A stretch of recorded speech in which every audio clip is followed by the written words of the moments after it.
Co-founder of the October 22nd Coalition to Stop Police Brutality, Repression, and the Criminalization of a Generation.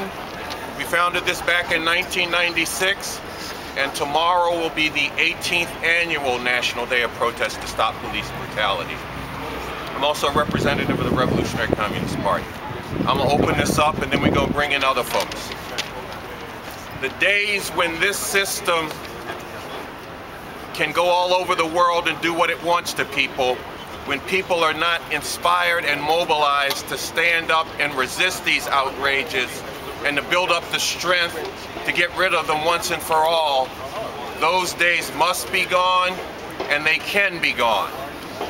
And October 22nd, the National Day of Protest to Stop Police Brutality, Repression, and the Criminalization of a Generation is about doing just that. Ending these horrors coming down on people. It is about family members of people whose loved ones have been killed by the police, joined by other people from many other walks of life who stand with them. It's about giving those family members a platform to speak about the devastation that's been done to their families. This is what this day is about. Like I said, we formed it back in 1996. And if anything, it is more relevant today than ever. Look at what's been going on just over the past few months. The verdict in the Trayvon Martin case, which underscored and concentrated the way that Black and Latino youth are criminalized and demonized in this society. Almost every day you hear a new case of an unarmed, innocent person who has been killed by the police. And these police almost never face any punishment for that. We have government repression being unleashed against people who stand up against these injustices and who expose the crimes of this system. The criminals who commit these crimes, police and others, never get punished, or almost never get punished, but people who stand up against them, people like Mumia Abu-Jamal, people like Attorney Lynn Stewart, are in jail for opposing this injustice. October 22nd is about saying no more to this government repression. Now, some people say to me, look, Carl, you've been doing this for a long time and the police are still killing people and getting away with it. Does that mean you're wasting your time? I tell those people, no, I ain't wasting my time. There are two levels to stopping the injustice that the criminal injustice system brings down on people. And look, I'm gonna tell you, one level of that is it's gonna take revolution, nothing less, to end this once and for all. And as a revolutionary, I'm throwing my all into building a movement for revolution. That's one part of it. But then there is another part. There has to be determined resistance to all this stuff that's coming down. The way the police get away with killing people, the repression, criminalizing our youth. Because if we don't stand up and resist it, they're aiming to beat us down so far that we could never stand up and do anything about any of the mess that they bring down on us. October 22nd is about doing something about these problems. It's about people standing up, coming together, and resisting this. It's going to happen in more than 30 cities across the country tomorrow. There are events that's planned. Here in New York City, it's going to be a rally at 2:30 in the Bronx at Joyce Kilmer Park. There's also going to be a rally at 4 o'clock in Harlem in front of the state office building. And we're going to be standing with thousands of people in dozens of cities all across the country who are going to be acting the same day, saying, stop police brutality, repression, and the criminalization of a generation. No more stolen lives.